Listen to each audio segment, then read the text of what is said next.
Ó o barulho, ó o barulho, ó o barulho. E agora é oficial. Sente o drama. Olha quantos flashes pra gente. Tirando fotos. Olha isso. Uma turbina pegando fogo. Asa, penteado.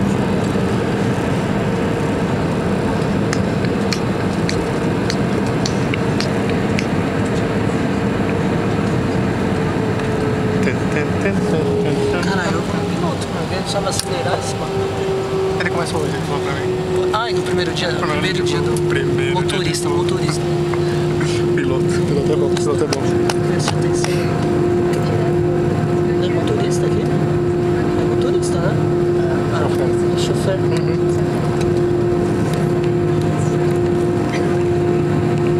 Lá, agora vai. Se for nessa velocidade, ainda chega às 6 horas da manhã. Já chega e vai pra praia. Ainda não chega às 3 horas da manhã, fica dormindo. Chega, praia direto. Motorista roubando da casa. Motorista roubando da casa.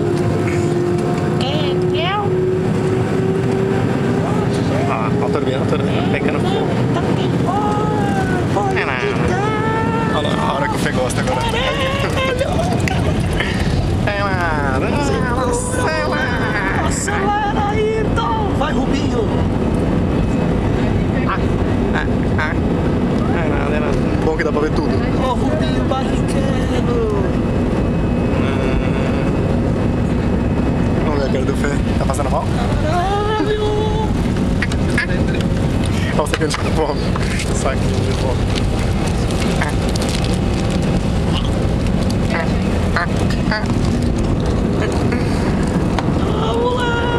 Aê! Olha a sensação,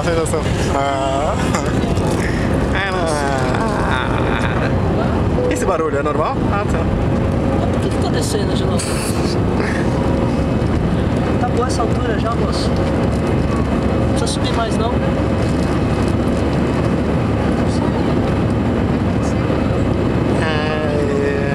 Olha a turbina, Pegando fogo.